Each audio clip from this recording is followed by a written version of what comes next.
Salut à tous, on se retrouve ce 26 octobre 2025 à 20h53. Ça y est, je vous ai publié les trois vidéos, celle de mon petit voyage dans le Pas-de-Calais, la tempête qui s'appelait justement Benjamin. J'ai eu un orage encore, ce qui m'a fait l'épisode 20 et la tempête Benjamin qui a suivi, donc j'ai regroupé deux, en ces deux parties dans la même vidéo. C'est l'orage nocturne, puis ensuite la tempête Benjamin. Ensuite, j'ai eu un grain, donc je vous ai mis hier, j'ai eu un grain en fin d'après-midi, donc je vous ai mis la vidéo rapide. Et ensuite, là, on se retrouve en point météo, ce 26 octobre 2025 à 20h54.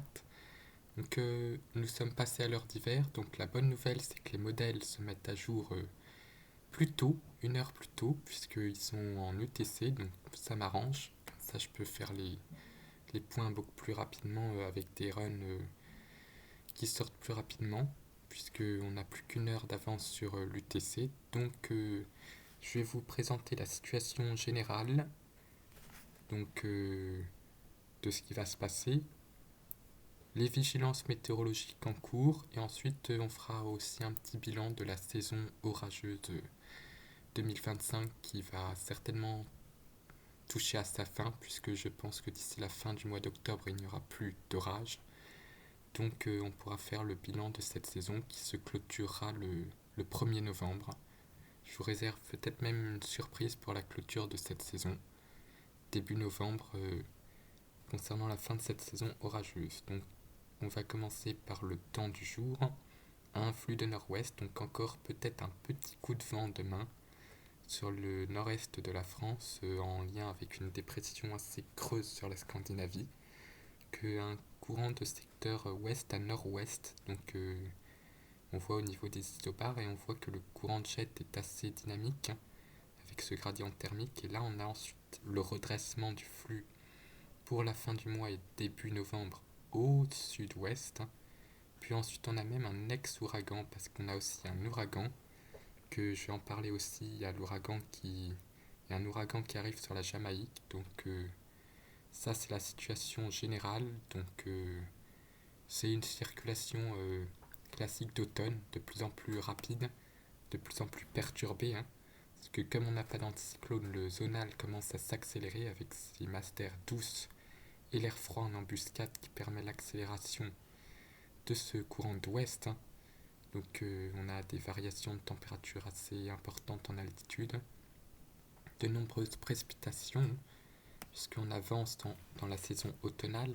Là, on est déjà à la moitié plus de la moitié de l'automne. Voilà les précipitations. C'est quasiment presque une rivière atmosphérique, hein, qui a heureusement pas tout le temps de la pluie, mais quand même des bonnes perturbations assez actives. Et si je vous montre au niveau du jet, le revoilà, celui-là, le courant jet qui souffle à 9000 mètres d'altitude, qui est assez rapide. Il y a des branches de jet qui vont être à surveiller, je pense, pour début novembre. Ça commence à bien y aller. Et je vais ensuite vous attirer un petit peu sur l'hémisphère nord, puisqu'on a le fameux vortex polaire qui commence à prendre du galon en cette fin octobre, début novembre. Le voici, il commence à bien se réveiller de plus en plus, hein. Celui-là, c'est le troposphérique. Et au niveau stratosphérique, il commence aussi à bien s'activer. Voilà, on commence à l'avoir, hein. Un vortex polaire bien concentré sur le Svalbard et le nord de la Scandinavie. Vraiment un vortex polaire qui s'active. Ça veut dire que ça commence à bien bouger. Au niveau des vents stratosphériques, ça commence aussi, hein, de plus en plus à y aller. Que les vents stratosphériques deviennent assez forts et on a même ici sur le Groenland un courant de nord au niveau de la stratosphère, ce qui pourrait faire à l'avenir pour la suite dans le mois de novembre, faire descendre de l'air de plus en plus froid en flux de nord-ouest, parce que les dépressions vont certainement être obligées de plonger plus au sud. Et donc là on a bien la signature ici qui pourrait amener à des synoptiques un peu plus hivernales pour la mi-novembre. Donc voilà.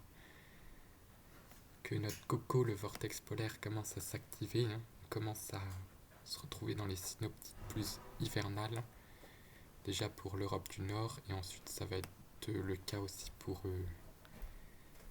l'Europe centrale, donc nos latitudes à nous. Donc au niveau des cartes, il n'y avait pas beaucoup de bleu encore au niveau des géopotentiels au mois de septembre, mais là ça commence à... On n'a pas encore de violet, mais ça commence à bien se réveiller. Au niveau des gradients, les vents sont beaucoup plus... l'atmosphère est beaucoup plus vivante. Donc tout cela mène à une petite vigilance. Donc je vais enlever Météo Ciel et le remettre pour accéder à la carte de vigilance.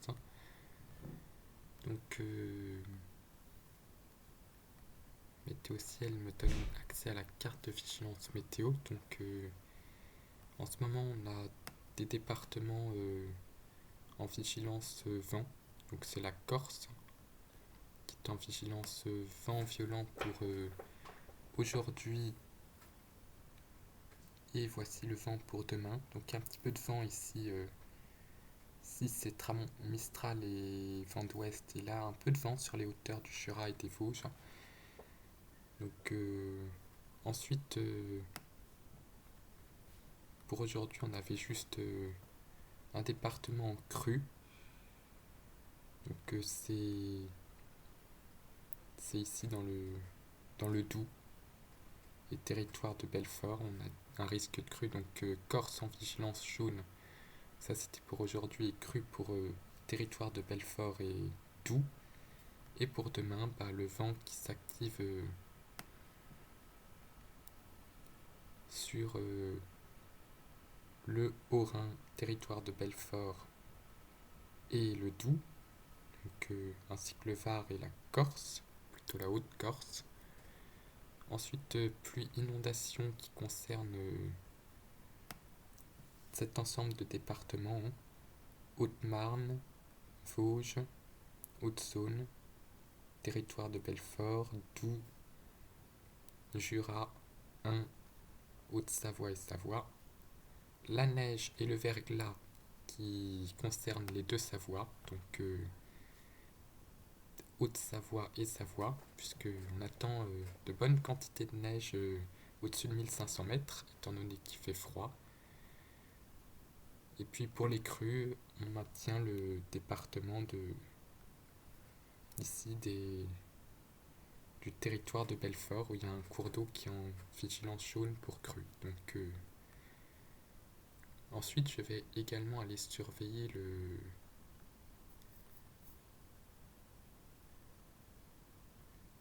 donc je vais enlever ça et surveiller au niveau de Windy pour vous emmener voir l'ouragan. Donc Windy.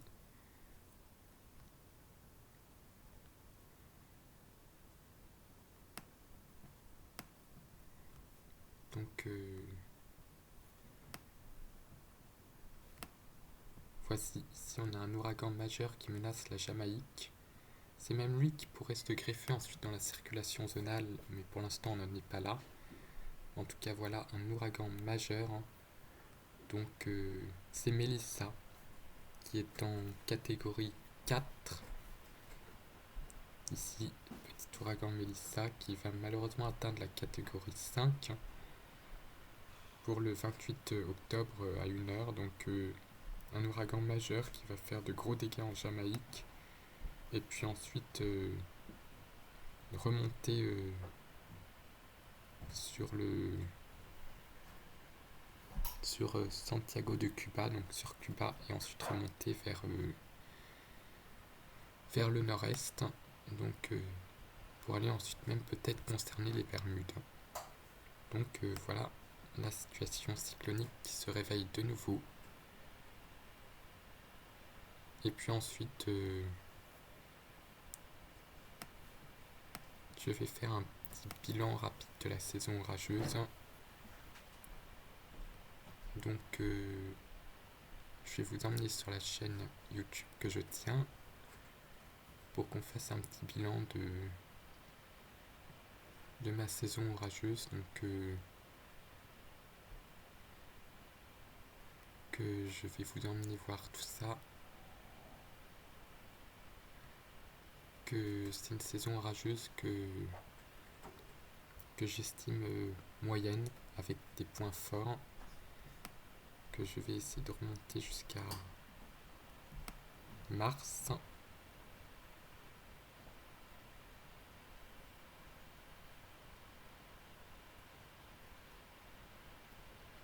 Sinon je vais faire plus simple.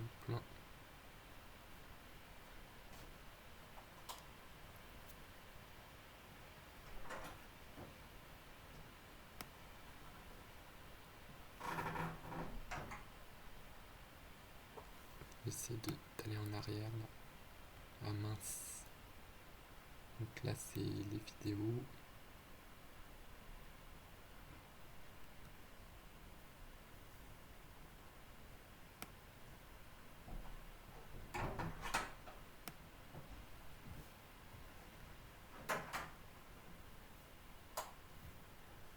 Que j'aimerais bien passer à la page précédente.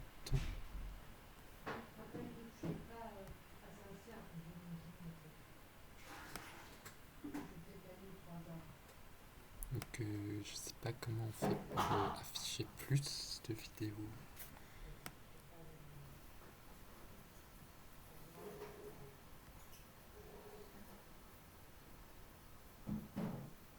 Voilà, j'arrive à descendre un petit peu.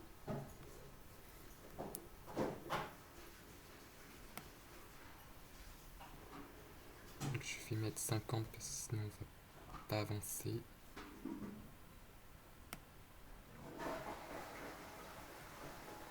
Je m'excuse pour le bruit de fond, mais voilà. T'as bientôt fini ou pas? Donc ça commence ici. Donc premier épisode le 22 mars, donc un épisode qui est pas vraiment très très intense en raison du début de saison. Ensuite je vais trouver, ça m'oblige à remonter en arrière.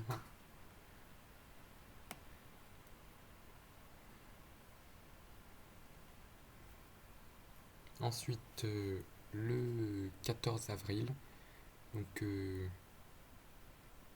plutôt le 15 avril, donc c'était aussi un impact de foudre avec de l'instabilité.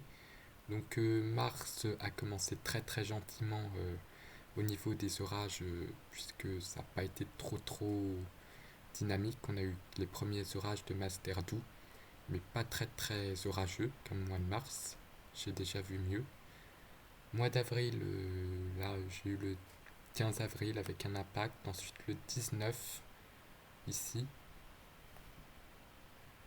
que quelques impacts aussi en nocturne, donc un mois d'avril pas très très très fou. Ensuite, le mois de mai, là la saison orageuse s'est vraiment activée avec une première super cellule, avec la chaleur très intense pour les débuts du mois de mai. Donc le mois de mai ça a été le meilleur mois de la saison orageuse. Ensuite le 12 mai, j'ai encore une bonne séquence orageuse. Et ensuite le 31 mai, ça a été vraiment une séquence orageuse vraiment magnifique, avec la super cellule où j'ai refait la photo de ma chaîne. Ensuite, j'ai eu le mois de juin qui s'est montré encore assez satisfaisant, avec plusieurs épisodes orageux d'affilée à la moitié du mois. Donc, ensuite, il y a eu la superbe journée du 25 que j'avais eu le 11 J'avais eu le 11 juin, il me semble. J'avais eu le 13 juin, le 14 juin, et ensuite j'ai eu surtout le 25 juin. Donc ça a été vraiment un mois formidable, hein. Donc parce que c'était des orages de chaleur. Ensuite, quand on entame le mois de juillet, la, la saison a commencé à se casser un peu la figure, puisque on a eu une très très grosse canicule, et ensuite ensuite les orages n'ont pas voulu éclater, puis après on est passé sur des orages de master froid. Donc j'en ai loupé un le 9, mais après ça a été que des grains et des orages assez timides sur l'ensemble du mois de juillet, donc j'en ai fait quand même des épisodes, mais c'était pour quelques impacts. Après je m'en suis sorti quand même avec un bel impact pour le 20 juillet, un impact de foudre en master froid, donc le mois de juillet a été sauvé grâce à cette activité orageuse de master froid assez intense. Puis ensuite, au cours du mois d'août, ça n'a pas été très actif. J'ai encore eu un épisode à la moitié du mois, mais ça n'a pas été très très très très fou non plus. Puis ensuite, au mois de septembre, les choses ont commencé à vraiment se calmer, hein.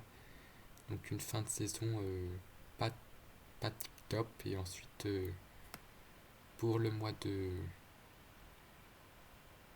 pour le mois d'octobre, comme la chaleur est partie très très vite cette année, je m'en suis sorti avec vraiment juste quelques impacts. Puis la saison n'a pas été si exceptionnelle que ça. Donc si je dois faire un bilan global, le mois de mars, moyen, vraiment très très limite pour le démarrage. Ça aurait pu être mieux. Avril, ça aurait pu vraiment faire mieux. Mai et juin, ça a été vraiment des beaux mois. Juillet, ça a été vraiment trop de la master froid, des orages assez imprévisibles. Donc j'ai eu un coup de chance le 20 juillet avec l'impact de foudre. Août, ça a été vraiment médiocre avec juste une séquence, mais les orages sont passés malheureusement trop loin, hein. Donc ça n'a pas été très très fou, bien qu'il ait fait chaud. Et puis ensuite, septembre, un petit peu d'orage de chaleur, mais ça s'est arrêté très vite à cause du froid qui a dominé en fin de mois. Et puis octobre, le manque de chaleur a fait qu'il n'y a quasiment pas eu d'activité orageuse. Donc à part mai et juin, le reste des mois est malheureusement assez décevant. On a encore eu le petit coup de bol de juillet grâce à l'impact proche, mais sinon la saison orageuse s'est vraiment concentrée sur les mois de mai et de juin. Espérons que l'année prochaine, la saison 2026, soit un petit peu plus fructueuse. Donc voilà pour ce point un petit peu plus long que les autres, puisqu'il est complet sur la météo et sur le bilan de cette saison orageuse qui va s'achever dans quelques jours. Donc je fais le bilan parce que je pense que d'après les prévisions météo, la saison orageuse est désormais terminée pour cette année 2025.